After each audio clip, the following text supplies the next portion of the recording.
Monsoon ने रफ्तार पकड़ ली है, लेकिन देश अब भी 42% बारिश की कमी से जूझ रहा है। किसान चिंतित हैं और सरकार अलर्ट पर है।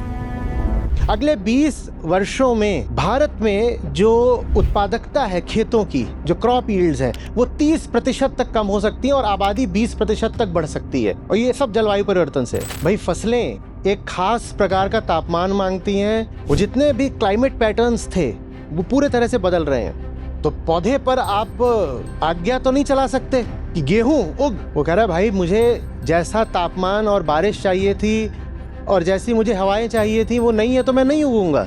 और आबादी आपकी बढ़ गई है और पैदावार आपकी गिर गई है, आप खाओगे क्या? क्योंकि भारत में इरिगेशन से बहुत पैदावार नहीं होती है। हम बहुत हद तक अभी भी मानसून पर निर्भर है। क्या आपने ग्लेशियर सारे पिघला दिए तो नदियां भी नहीं बची हैं? वो नंगा पहाड़ बन गया, वहाँ बर्फ ही नहीं है। जब बर्फ ही नहीं है तो नदी कैसी? और जब नदी नहीं है तो खेती कैसी? और एक झटके में नहीं हो जाएगा ये सब कुछ। ये साल दर साल लगातार हो रहा है। कैसा लग रहा है सुनने में? ये दुनिया छोड़कर जा रहे हैं हम अपने बच्चों के लिए। एक कोविड आया एक झटके में तो पूरी दुनिया को हिला गया ना।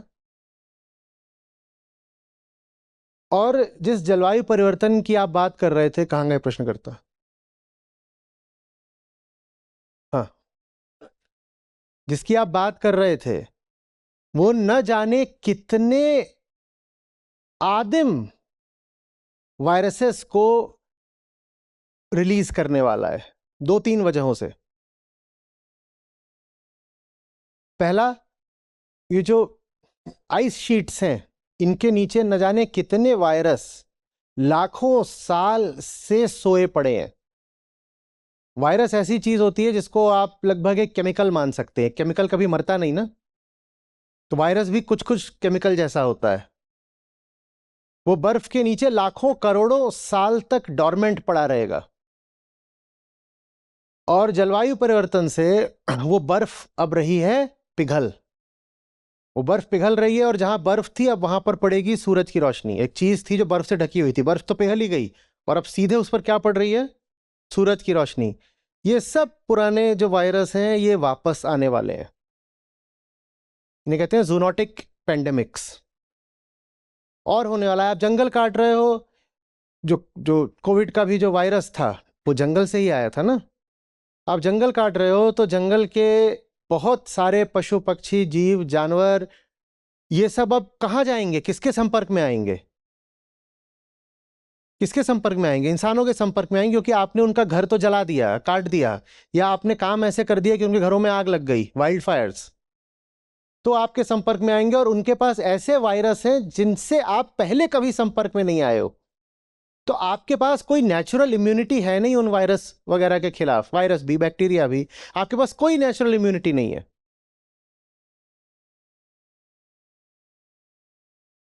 और ये सब होने जा रहा है। लेकिन ये सब कुछ एक ही साल में नहीं होगा।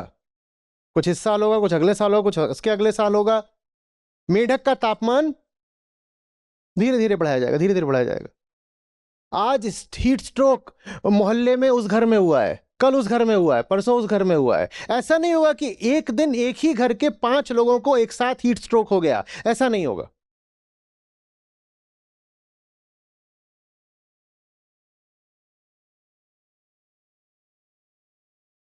जो कुछ हो रहा है और होने जा रहा है, अगर वो एक ही जगह पर एक साथ हो जाए तो आप कहोगे प्रलय के लिए दूसरा नाम नहीं चाहिए। यही प्रलय है। इसी लेकिन गजब की माया यह है कि यह सब कुछ एक बिखरे तरीके से हो रहा है, scattered in both time and place. आज यहां हो रहा है, कल वहां हो रहा है। तो आज और कल का अंतर और यहां और वहां का अंतर। तो हमको लग रहा है अभी हम तो बचे हुए हैं ना, अभी हम तो बचे हुए हैं ना। कोई बचा नहीं हुआ है। अगले 20 वर्षों में भारत में जो उत्पादकता है खेतों की, जो क्रॉप यील्ड्स हैं, वो 30% तक कम हो सकती है और आबादी 20% तक बढ़ सकती है। मतलब समझिए। और ये सब जलवायु परिवर्तन से। भाई फसलें एक खास प्रकार का तापमान मांगती हैं, एक खास अवधि में बारिश मांगती हैं। वो जितने भी क्लाइमेट पैटर्न्स थे वो पूरे तरह से बदल रहे हैं। तो पौधे पर आप आज्ञा तो नहीं चला सकते कि गेहूं उग। वो कह रहा है भाई मुझे जैसा तापमान और बारिश चाहिए थी और जैसी मुझे हवाएं चाहिए थी वो नहीं है तो मैं नहीं उगूंगा। और आबादी आपकी बढ़ गई है और पैदावार आपकी गिर गई है, आप खाओगे क्या? आप नहीं खा पाओगे। उसका नतीजा ये होने वाला है कि दुनिया के लगभग 120 करोड़ लोग हैं जिन्हें अपना घर छोड़ना पड़ेगा। और दुनिया में बोल क्यों रहा हूं, ज्यादातर उसमें भारत जैसे देशों के होंगे। ज्यादातर भारत जैसे देशों होंगे। क्यों? क्योंकि भारत में इरिगेशन से बहुत पैदावार नहीं होती है। हम बहुत हद तक अभी भी मॉनसून पर निर्भर है और मॉनसून की हवाएं निर्भर हैं कि एक खास टेम्परेचर डिफरेंस हो समुद्र की सतह और थल की सतह के बीच में।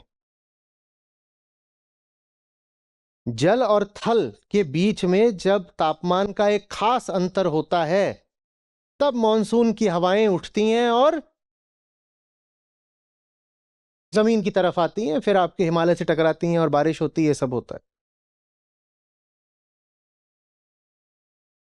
तो पहली बात तो तापमान ज्यादा है तो पेड़ पौधे ये सब बड़े होने से इनकार करेंगे। ना इनमें अन्न लगेगा, ना फल लगेंगे, ना सब्जियां लगेंगी। और दूसरी बात यह कि बारिश भी नहीं हो रही है। और तीसरी बात यह कि आपने ग्लेशियर सारे पिघला दिए तो नदियां भी नहीं बची हैं। हम कितना भी कह लें, आपने बात करी कथा पुराण की, आप कितना भी कह लो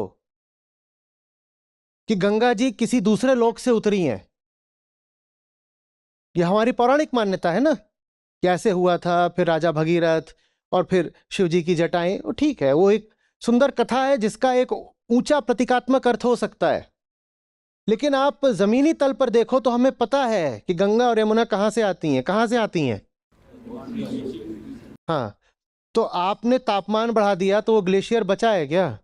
वो नंगा पहाड़ बन गया, वहां बर्फ ही नहीं है। जब बर्फ ही नहीं है तो नदी कैसी? और जब नदी नहीं है तो खेती कैसी? खेती कैसी?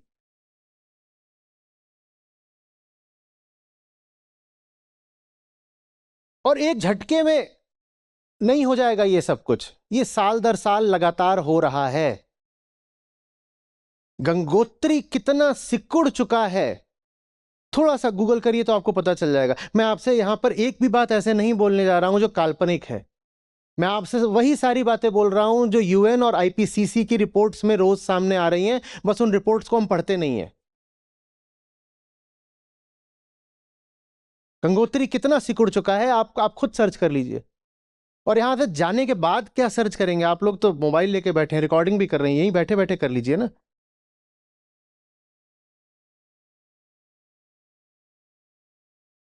लड़ाइयां इसलिए नहीं होने वाली हैं कि ऑयल चाहिए, पेट्रो डॉलर्स चाहिए, जमीन चाहिए। लड़ाइयां होने वाली हैं पानी के लिए। जब नदी नहीं है तो पानी के लिए तो लड़ मरेंगे ना। और क्या करेंगे? विश्व युद्ध अगला पानी के लिए होगा। और इसलिए होगा क्योंकि ये जो बड़ी बड़ी विस्थापित जनसंख्याएं हैं ये खड़ी हो जाएंगी कि हमें कहीं और जाना है। भाई पुरानी सारी सभ्यताएं हमें पता है नदियों के किनारों पर पनपी। क्यों? क्योंकि पानी था।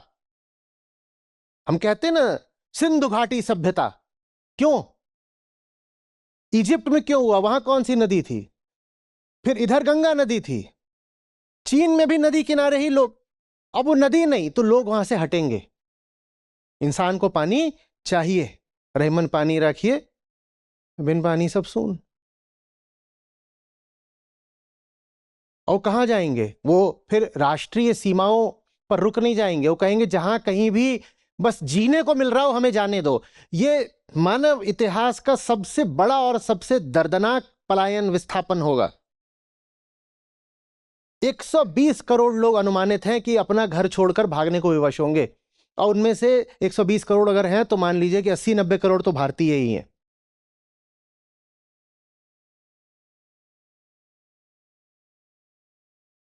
पर ये सब कुछ एक दिन में नहीं होगा, और जो एक दिन में नहीं होगा तो हमारे कान पे जू नहीं रेंगेगी।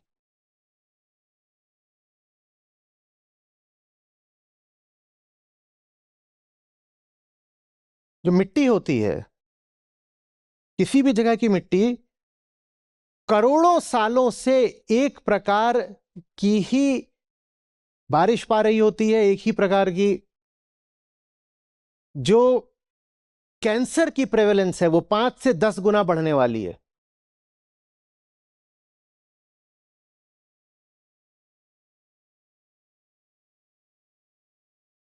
क्योंकि मिट्टी और पौधे का बड़ा नाजुक संबंध होता है।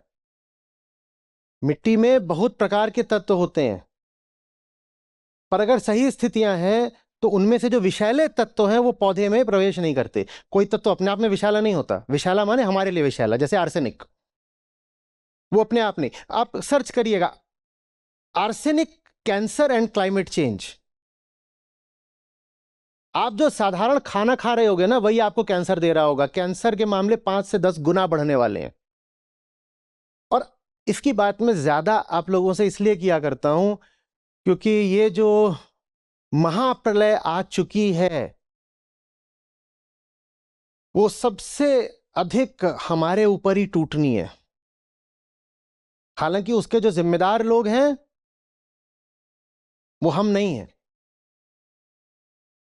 औसत भारतीय का जो कार्बन फुटप्रिंट है वो बहुत छोटा है, और जिसका कार्बन फुटप्रिंट माने आप कितना कार्बन उत्सर्जित करते हो, और जिसका कार्बन फुटप्रिंट जितना छोटा होता है ना, क्लाइमेट चेंज की मार उस पर उतनी भयानक पड़ती है। गजब नाइंसाफी है। और जिसका क्लाइमेट फुटप्रिंट जितना बड़ा होता है वो क्लाइमेट की मार से बच जाता है, क्योंकि उसका फुटप्रिंट बड़ा इसीलिए है क्योंकि उसके पास पैसा है। अभी गीता कम्युनिटी पर ही किसी ने डाला था, मुझे नहीं मालूम कि वो सही गणनाओं से आ रहा है कि नहीं आ रहा है, कि एलॉन मस्क के जो 2 जेट हैं वो एक साल में जितना कार्बन उत्सर्जित कर देते हैं उतना औसत भारतीय 2700 सालों में भी नहीं कर पाएगा। आप और मैं, हम जितना एमिशन करते हैं हम 2700 साल में उतना नहीं कर पाएंगे जितना एक अमीर आदमी के सिर्फ 2 जेट एक साल में कर देते हैं। और अभी हम उस अमीर आदमी के पूरे फुटप्रिंट की बात नहीं कर रहे हैं, हम उसके सिर्फ 2 जेट्स की बात कर रहे हैं। और ये बात सिर्फ किसी एक अमीर आदमी की नहीं है, इन सब की है। करतूत इनकी है, भुगतने हम वाले हैं।